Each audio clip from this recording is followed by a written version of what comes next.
بسم اللہ الرحمن الرحیم۔ فرعون کی باندی کا واقعہ۔ حضرت محمد صلی اللہ علیہ وآلہ وسلم شب معراج کو بیت المقدس کی طرف جاتے ہوئے مصر کے قریب ایک مقام سے گزرے تو آپ صلی اللہ علیہ وآلہ وسلم کو نہایت ہی اعلیٰ اور زبردست خوشبو آنے لگی۔ آپ صلی اللہ علیہ وآلہ وسلم نے حضرت جبرائیل علیہ السلام سے پوچھا کہ یہ خوشبو کیسی ہے؟ جواب ملا کہ فرعون کی بیٹی کی باندی مشاطہ اور اس کی اولاد کی قبر سے آ رہی ہے۔ پھر حضرت جبرائیل علیہ السلام نے اس کا قصہ آپ صلی اللہ علیہ وآلہ وسلم کو بیان کیا کہ مشاطہ فرعون کی بیٹی کی خادمہ تھی اور وہ خفیہ طور پر اسلام لا چکی تھی۔ ایک دن فرعون کی لڑکی کو بالوں کو کنگھی کرتے ہوئے اس کے ہاتھ سے اتفاقاً کنگھی گر گئی۔ وہ اٹھانے لگی تو اس کی زبان سے بے ساختہ بسم اللہ نکل گیا۔ اس پر شہزادی نے کہا کہ تو نے آج عجیب کلمہ بولا ہے، رب تو میرے باپ فرعون ہی ہیں، تو پھر تو نے یہ کس کا نام لیا؟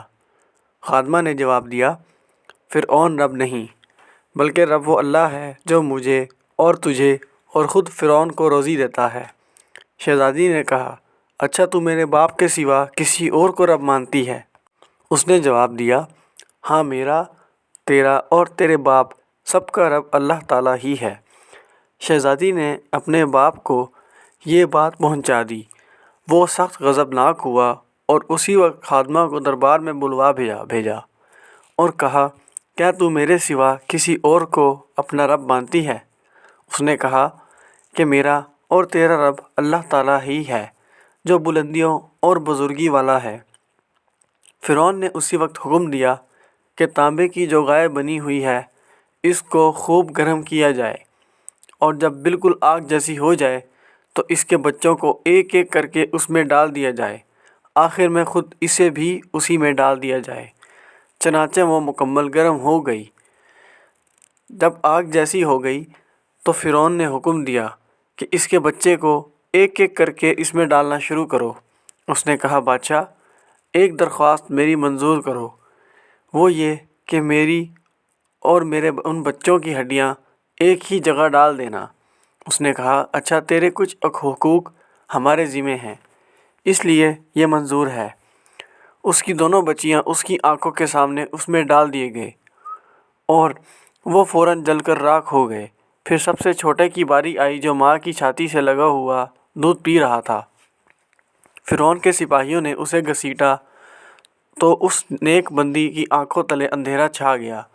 اللہ تعالیٰ نے اس بچے کو اسی وقت زبان دے دی اور اس نے آواز بلند کہا، اماں جان، افسوس نہ کر، اماں جان، ذرا بھی پس و پیش نہ کرو، حق پر جان دینا ہی سب سے بڑی نیکی ہے۔ چنانچہ انہیں صبر آ گیا۔ اس سب سے چھوٹے بچے کو بھی آگ میں ڈال دیا گیا اور آخر میں ان کی ماں کو بھی اسی آگ میں جلا کر مار دیا گیا۔ یہ خوشبو کی مہکیں اسی کے جنتی محل سے آ رہی ہیں۔ دعا ہے کہ اللہ تعالیٰ ہمیں اس پر عمل کرنے کی توفیق عطا فرمائے اور دین کی سمجھ عطا فرمائے، آمین۔ آپ سب ایک مرتبہ درود شریف پڑھ لیں۔ اللہم صلی علی سیدنا و مولانا محمد وعلی آلہ و اصحابہ وبارک وسلم۔